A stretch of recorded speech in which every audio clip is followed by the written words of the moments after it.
Hey, Algebra 2, good to see you. We are finishing up our quadratics, and so we're going to jump around in the book a little bit. We're going to be in section 13.1, and we're going to talk about sequences and series. So take a second, pause, write down your new learning target. Today I can find terms of sequences, write rules for sequences, and find sums of series. Your success criteria is we're going to be talking about creating and interpreting arithmetic sequences and series.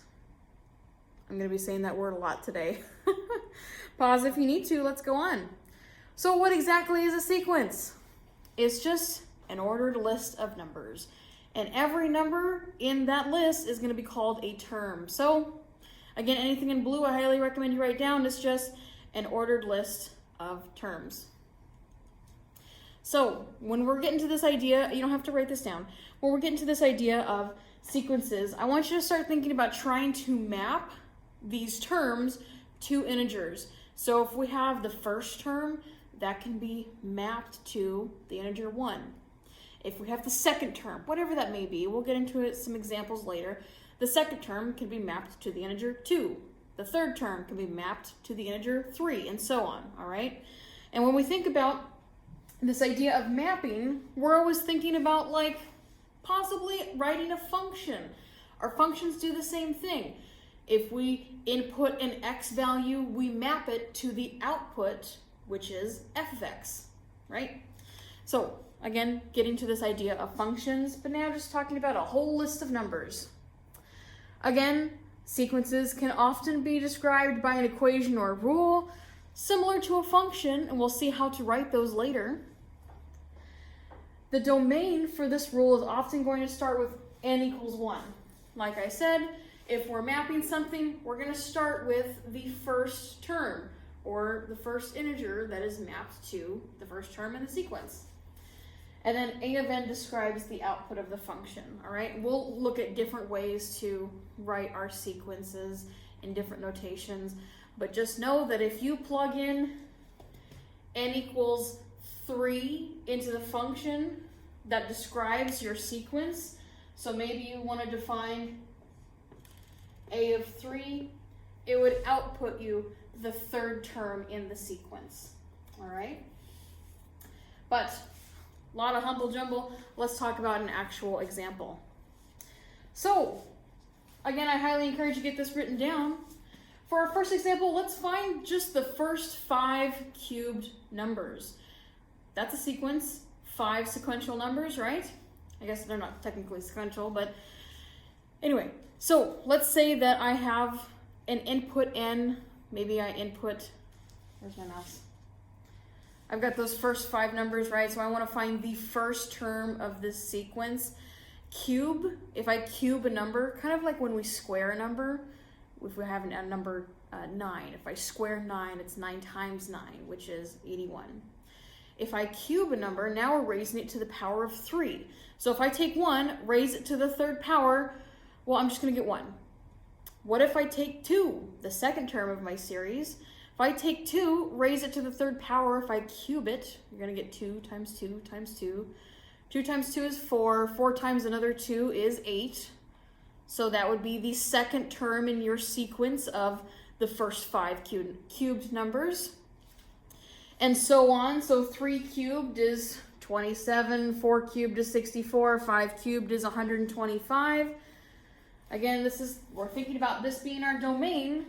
We're mapping all of these integers to the output, which is the terms in my sequence here. All right? So we could think about that as the domain and range. I've kind of labeled it in this little table that we have. You can pause if you need to. I'm going kind of quick through these. This is a limited list of terms because we're only limiting the domain between 1 and 5, right? 1, 2, 3, 4, 5, that's something that I can count. It's not going to take me an infinite amount of time to count an infinite amount of numbers. So this is what we call just a finite sequence. If we extended the domain to say, well, 1, 2, 3, 4, 5, 6, 7, 8, 9, 10, 11, 12, billion and 3, 104, right? If I said that n could be any number. I could input any number into this and I would be able to find you the 102nd term in the sequence, or the 500,003rd term in the sequence, right? As soon as I extend that domain to all real numbers, boom, it's an infinite sequence.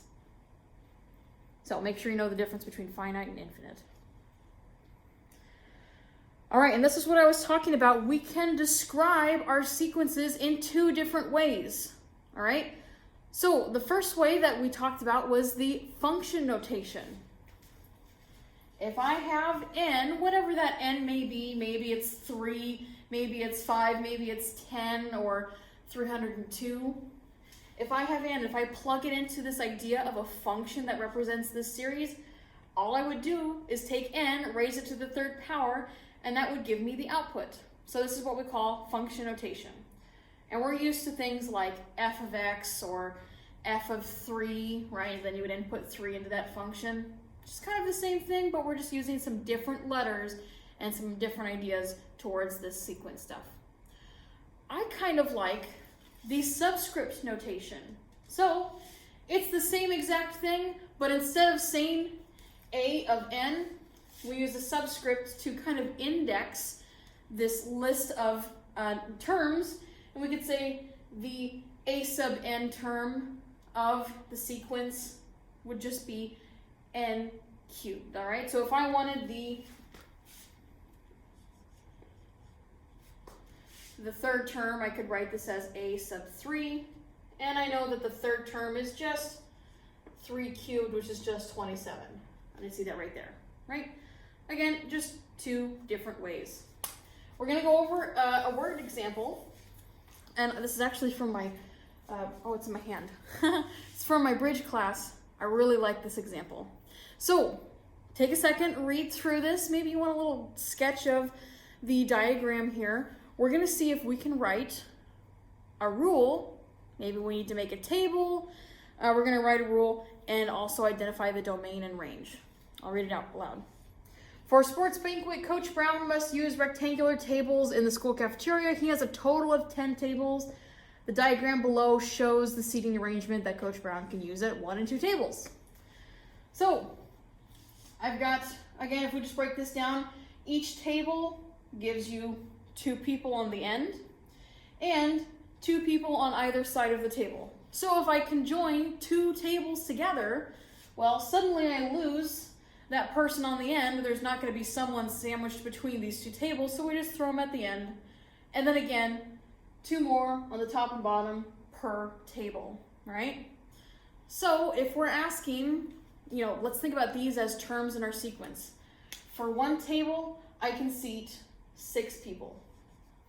For 2 tables, I can seat 10 people, right? What about for 3 tables?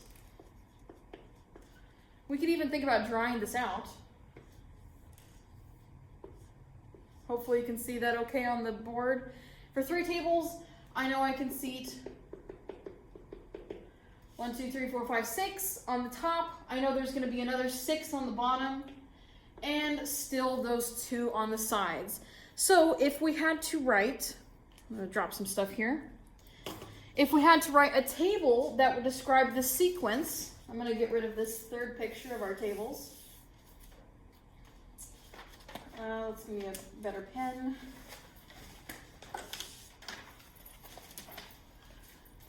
So I'm going to write a little table here, and I'm just going to describe it as, so let's say we've got n amount of tables that can seat any amount of people, which we're going to call a of n. We'll stick with function notation here, all right? And I think that is just an even worse pen. So if I have 1 table, all right, so maybe here we have 1 table, n equals 1. Well, at 1 table we can sit 6 people, so that means a of 1 equals 6, right? At 2 tables, again here, n equals 2.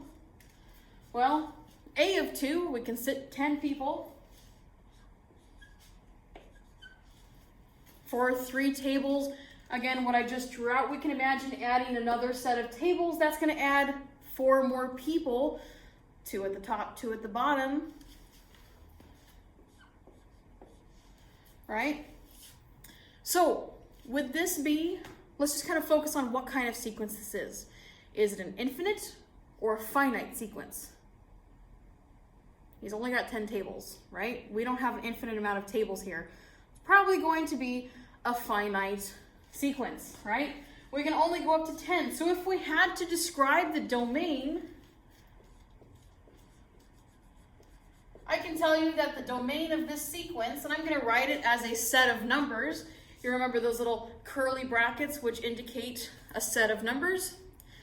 I could say that the domain is 1, 2, 3, all the way up to 10. I'm not going to write all the numbers in between, but I know that it has to end at 10, all right? The range, well, for 1 table, I can seat 6 people.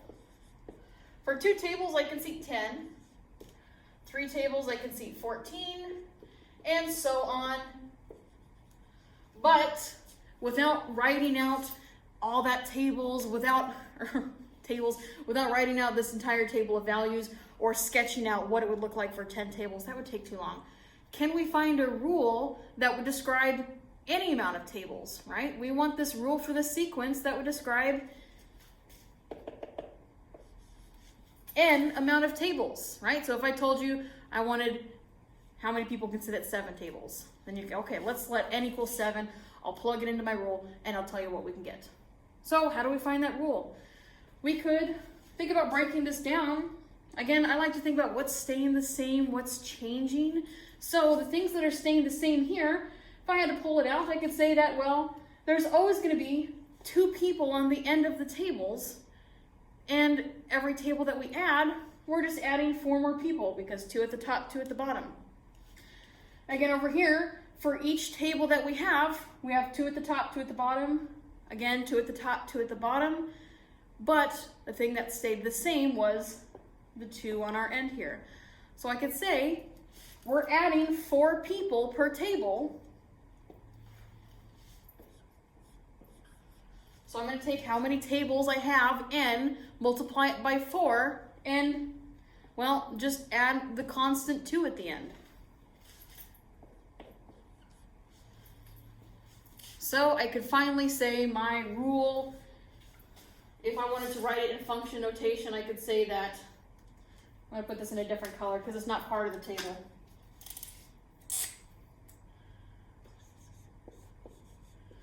I could say that my rule in function notation, a of n, is equal to 4n plus 2.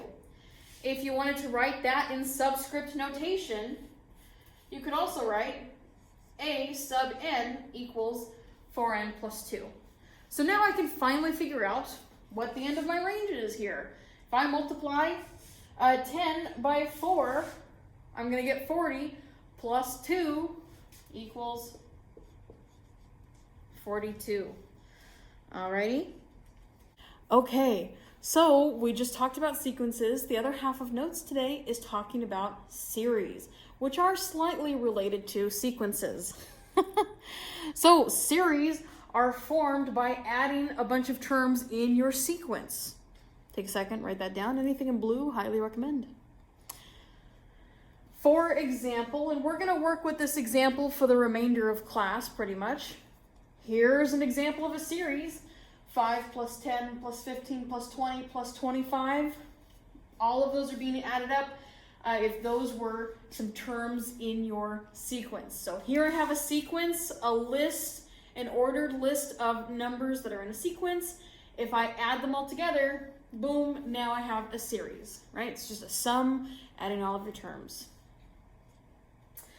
This, for an example, is a finite series because we are adding a finite number of addends. Addends is just things that you're adding, right? 5, 10, 15, 20, and 25, in this example, are addends. Since there are only 5 of them, there's not an infinite number. This is just called a finite series. If we were adding a whole bunch of these, so maybe we extended that sequence to say 5, 10, 15, 20, 25, 30, ... forever and ever and ever, and we tried to add all those up, then that would be an infinite series because we have an infinite sequence, right? Okay, not too bad, not too bad. Again, addends, I don't know if you need to write that down, possibly. It's not in blue, but you know, whatever. The way we're going to represent our series is by using sigma notation. Big subheading here.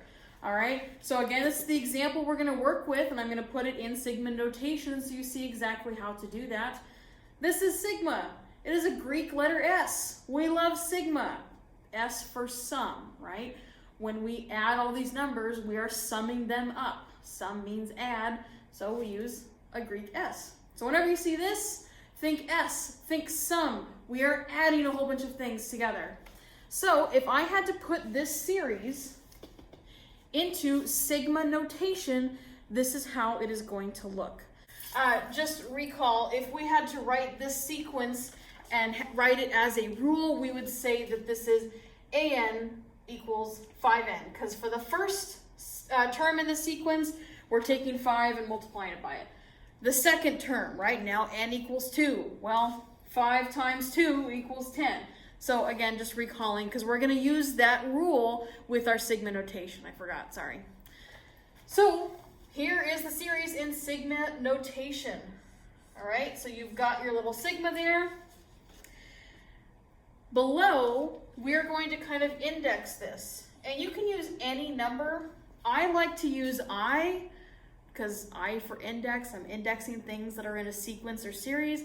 The book likes to use K, so I'm going to use K so we don't get I or imaginary numbers mixed up with anything else. But really, as long as you have a way to index your numbers, K, I, N, that's fine. So we're going to index them and say, all right, we're going to start at K equals 1. And we are going to be adding up the first 5. So we're going to start at K equals 1, and we're going to go up to the first 5 in our sequence. And the rule to this sequence is 5 times K. Again, K is like this idea of indexing my numbers. So if we had to label these, I'm going to let you know that this right here, the top 5, that is called the upper limit of summation. Upper limit of summation. The K equals 1 is the lower limit of summation, and I'm just going to say lower limit instead of writing the whole thing out.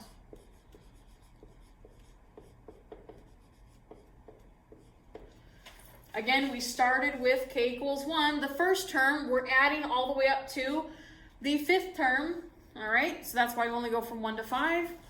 And then that 5K is what we call the sequence rule using index K, right? So I'm just going to call this the sequence rule.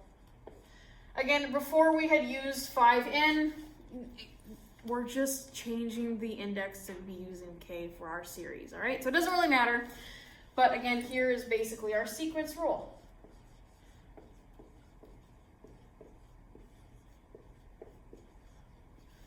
All right, so that is how we would take this series of 5 plus 10 plus 15 plus 20 plus 25 and write it in sigma notation. So take a second, pause, get down anything that you need. And I'm going to show you exactly how to write all of this out. So if you are given a series that looked just like that, and we wanted to find the whole sum of it, well, I could start writing this out by indexing my terms. So again, this represents an entire series. So to get to that sum, we could say, well, start at K equals 1. So this says 5 times K. Again, we're starting at 5 times 1 plus, okay, now move up to k equals 2. We're going to keep moving up until we go to k equals 5. So if k equals 2, then I have 5 times 2. What's the next number? 3. So 5 times 3 plus 5 times 4 plus 5 times 5. And now I stop because that was my upper limit, right? And all of this, 5 times 1 is just 5, plus 10, plus 15, plus 25 there, right? And then I'm not going to do it right now to save time, but you could add all this up and you would get one single number, right? And that would be the sum of your series or the sum of your sequence. Okay, make sure sigma notation makes sense. I think I have a couple more here.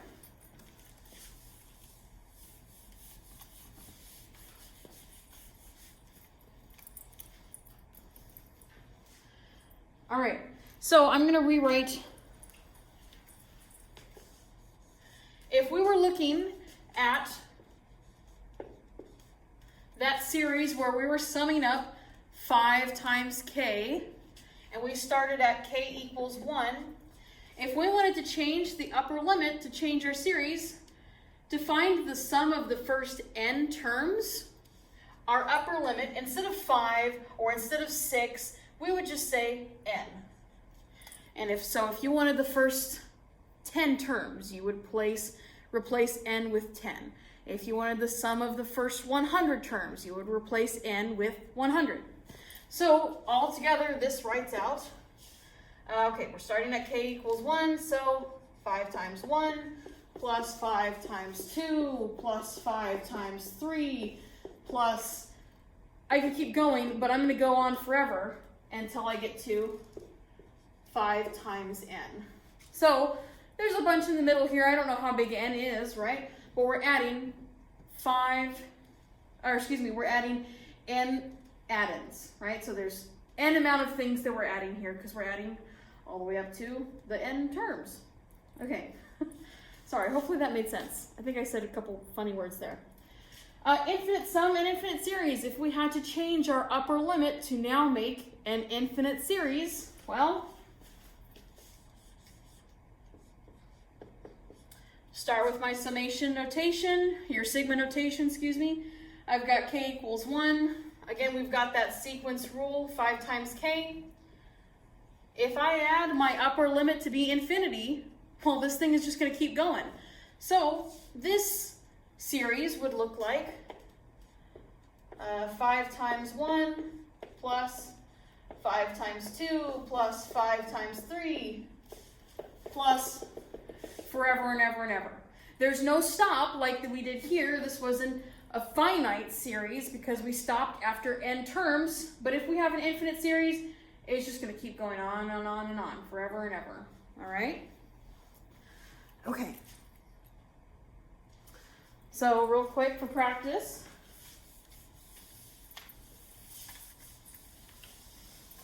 You may want to pause and try this yourself. What would be the sum of this series? Take a second. We have a lower limit of k equals 5. We have an upper limit of 8. So I know I need to add the 5th term in the sequence to the 6th term in the sequence to the 7th term and the 8th term in the sequence. And it looks like I'm starting with k squared. So every number that I'm indexing, every term in my sequence should be squared. So I can now say, all right, instead of starting with k equals 1, we're starting with k equals 5. So the first term that I'm going to be adding is 5 squared. The next one would be 6 squared. The next one would be 7 squared. And the next one would be 8 squared. We're going to stop because that was, again, my upper limit of the summation. Then I can just add this all together to find the sum, right? So this is 25 plus 36 plus 49 plus 64. I added all those up earlier. I got 174. All right? So this is kind of crazy, but it is just 174. If you wanted to shorten this craziness, we could just write it in our sigma notation. Alrighty. Come to Blackman 107. I will see you there. We'll go over a little bit of review, talk about all this, and yes, see you soon.